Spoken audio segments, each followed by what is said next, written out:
Well, hello. Welcome back to another weekend. So we got a box today. How's that? How's that for a YouTube video opener? We got a box. It's a big box. This big box is the first of my holiday haul, my Black Friday shopping haul. That box has a slide-out tailgate. It's going to get installed in that Bronco today. Stick around.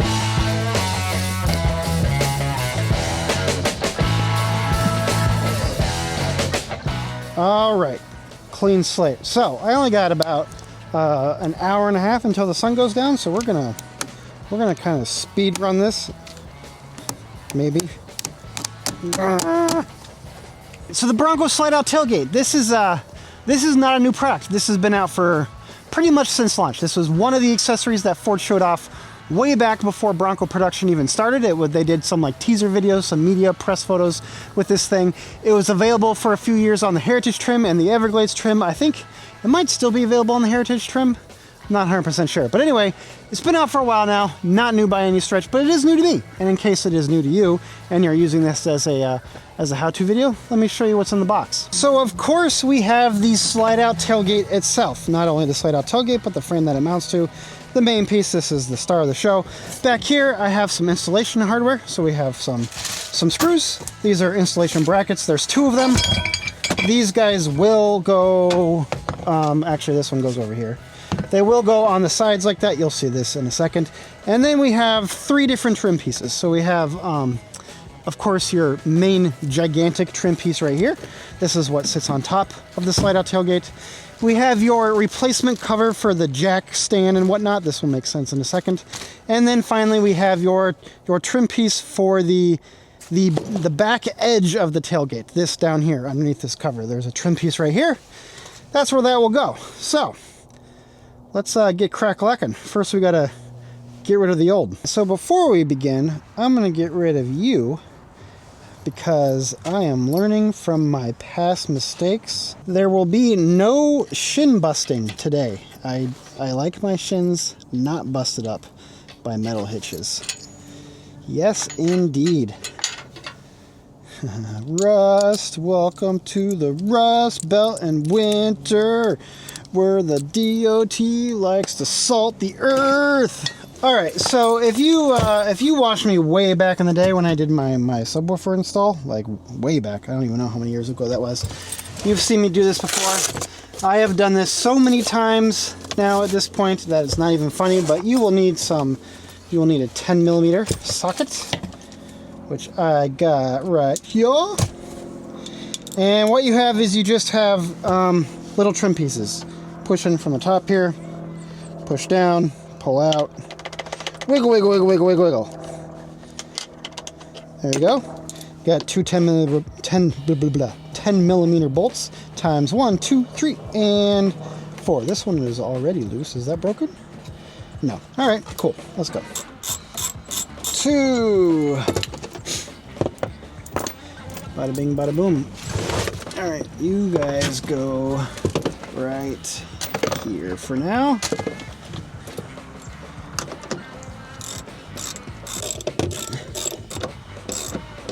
All right, you guys gotta move real quick. Stay. And this should just pop right up. Yahtzee. Bada bing, bada boom. Cool. Now, what's next, eh? I guess we put in the new. Actually, strike that. I forgot to pop this trim piece off. The first time you do this, by the way, this looks really stinking easy for me because I already did it when I did the subwoofer. The very first time you pop this off, it's gonna feel like you're breaking it, to be perfectly honest with you. But you won't. I mean, you probably won't. I mean, look, these are plastic. They can break, but as long as you're careful, you're not too bad. Old pile. Where are my brackets? Right here. All right, so on your brackets, you will have, I don't even know if you can see it, but there is on the very tip down here, there is a left hand and a right hand. So this is the left hand side bracket. Can you even see that? I don't know if you can. Here, let me get my Let me get my phone and snap a quick photo of it real quick, just in case you can't see it. And then, of course, this should have right hand on it, and indeed it does. And obviously this corresponds to the right hand side of the vehicle from the driver's perspective, the right hand side of the vehicle, and the left hand side of the vehicle. There's one bolt that cinches it down. It's easy stuff, right? On goes there. On goes there. And our bolts. And in your hardware kit, as I borrow the sun here, as I run out of sun, you have two different types of bolts. You have one bolt that has a kind of a smaller washer, and you have another bolt that has a larger, flatter washer, like so. Bada bing, bada boom. For these two brackets, you want the ones with the smaller washers. And then goes in exactly how the old ones came out. Pretty simple stuff. There is a torque rating. It's in the manual. I don't know what the torque rating is. I will torque it down before I'm all finished here. I think it's like 25 foot-pounds. I'll put it on the screen. But I will torque it down. I'm just racing the clock here with this sun. All right, next I need my little squares, which I think are right here. Yes, my squares. And these cover the old holes, the old bolt holes over here. Oddly enough. Strange, I know, but that's what they do. 1 and 2.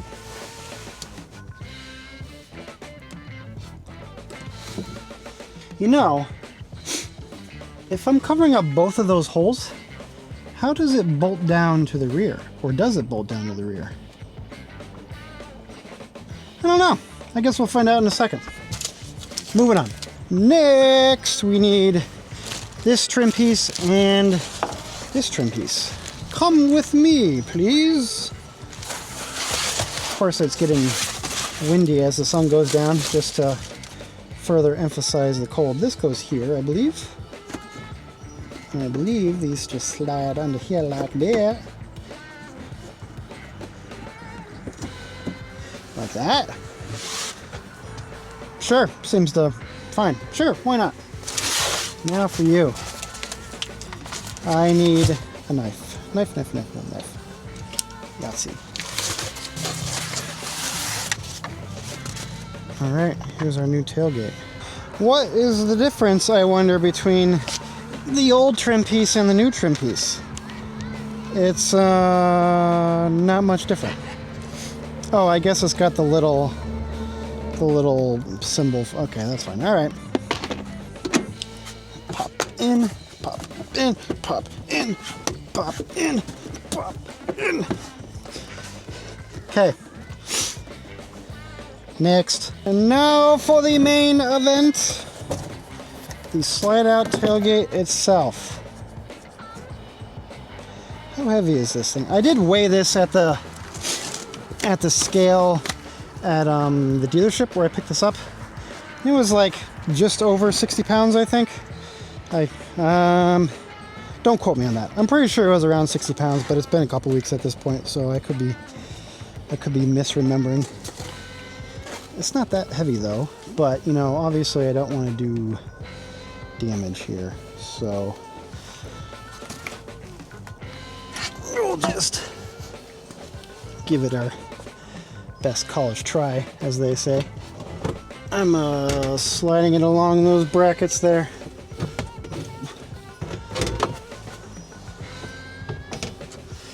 Get it in. Bronco! There. Not too shabby. Alright. Where's the hardware? Oh. It's under the...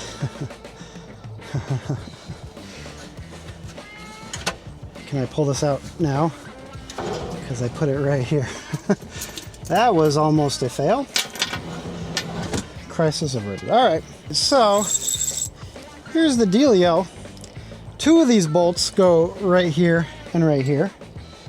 One on each side. They actually painted the top of these white so you can actually see the hole, which is a nice touch. The rear 2 bolts, you can't even see. They are way back there.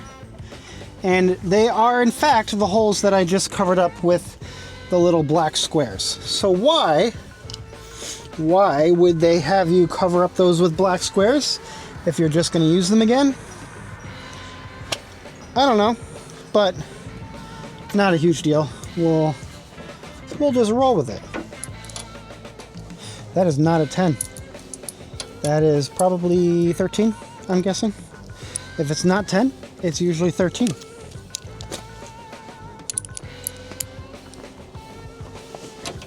And indeed, it is 13. Wish I had my impact gun. Wish I had... I do actually have my impact gun. It's just in the back of the Bronco. I just don't have the socket adapter for it. So, it wouldn't matter anyway. Retch. Now, let's do those. Those might be kind of a pain. Oh! Come here, flashlight.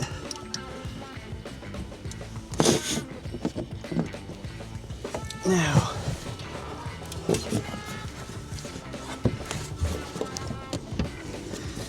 can I feel the holes? I can.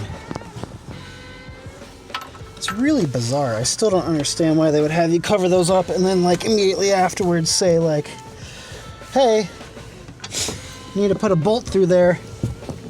It's like, all right, well, why did you have me cover it up then? I don't understand.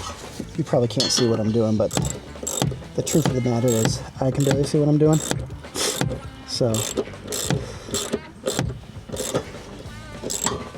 don't worry about it too much.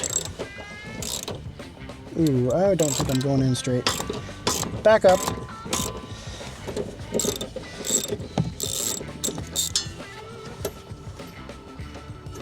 No, actually, it does feel like I'm going in. Good. Yeah, it feels like I'm going again. Okay, I thought I was cross-threading for a second, but I don't think I am. I think I'm just being, look. I don't want to cross-thread anything in my Bronco. I really don't. So I was being a little more cautious than I normally would be. Whoops.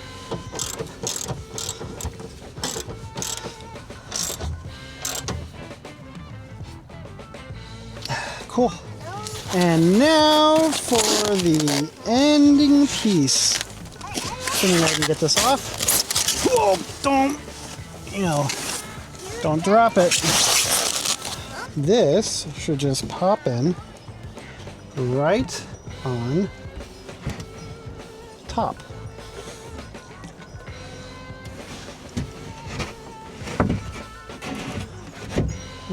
Except the door striker or whatever the heck they call that thing. Is that what that's called? I think it's called a striker. If it's not called a striker, someone correct me. But I'm pretty sure it's called a striker. And bam. New load floor is in. Sweet! Done. Good stuff. That's probably easily like a 45-minute job. I'm sure if you're good with tools, you could probably do it in shorter than this. But like most people could probably do that in 45 minutes. That wasn't bad at all. Now, let's see. Okay, so I have a secret, and this may make me... Wow, this is a disaster. We're going to ignore that disaster. This may make me uninstall it real quick. Has to do with that. So my worry... Is this going to follow me? Bingo. So my worry has always been, will this fit in there? I don't know. I guess we'll find out. We'll find out right now. So there is obviously like a lean on the back seats. That one is flipped up, but you can see this one down here. When this guy was sitting on the previous load floor, it was hitting the back seats right about here. Now it's hitting way up here, which means it's poking out a little bit. So I always secretly had a concern that this would be an issue, that I wouldn't be able to close the back door now with the slide out tailgate. But we're going to find out right now, mostly because of this, right? Whatever this hump thing is, I thought this might be an issue. It is not. That is really stinking close, but we're in the clear. Whew, that's good. All right, it's a couple days later. I just finished torquing everything down with my torque wrench. Ran out of daylight the other day, but we're back, new day. Let me give you the nickel tour of this guy. So there are two main, selling points, I guess. First one, obviously the slide out tailgate itself. This thing is rated for 600 pounds. That's why I bought it. This guy over here is only rated for 60, I want to say. I don't quite remember. But obviously 600, much higher than 60. The second selling point is the fold flat floor. So if you're sleeping in your Bronco, one sec, let me show you. If you're sleeping in your Bronco, the floors are now flat. You can stick a mattress, you can stick a sleeping bag, good to go. Now these right here, this is actually an aftermarket part, these rubberized backings. But if you didn't have this, it would just be carpeted and it would be even flatter. You wouldn't have this lip right here. Good stuff. You still have 4 tie-down points if you need them for whatever reason. You still have access to your underfloor storage if you need that. You actually kind of gain a little bit of an extra cubby, which I might do something with. I haven't decided yet. But you don't really, yes, you do lose some height. It's like, obviously you lose some height, but not much. It's pretty good. So why did I buy this guy? Well, this is like 2 years in the making. I've been trying to figure out for the past 2 years what the heck to do back here. How do I organize the back of the Bronco? And at one point I was going all in on like some crazy overlanding setup like you see some of these YouTubers do, where they got, drawer slides and fridge slides and it's all modular and you can do it every which way. But I decided, it's really expensive, very cool. American Adventure Lab, for example, has a super cool, super awesome setup, but very expensive. And it's just straight up overkill for what I need. If this vehicle was a dedicated overlanding vehicle, that would be one thing. It's not. I need this to do like boring everyday stuff. Like it has to be functional. And then my fear is that if I went all in on crazy slides and molly panels and shelves and all that stuff, that I would lose a lot of that flexibility. So this was my compromise. All right, that's it. That's all I got for you. I did just take a ton of measurements of the slide out tailgate back here. So if you're interested in any of the measurements, I did as many as I could think of. Stick around until after the video. But other than that, I think we're good to go. Social media, Bronco Nation, Bronco634, Bronco subreddit, and Instagram. Yes, I did start an Instagram. I do not know the best way to utilize that Instagram yet, but I guess I just post pictures of the Bronco. I can do that. Seems easy enough. But anyway, enjoy the rest of your week. Catch you on the next one. Bye.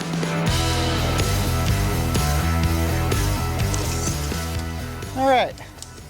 Let's go ahead and measure this. Let's do top of the load floor to the bottom of the Mick hardtop. That is approximately, let's say 32.5, 33 inches. 32 to be safe. Let's also do top of the load floor to the top of the Mick top on the inside. That is 3 feet, 3.5 feet. Top of the speakers, 28 inches.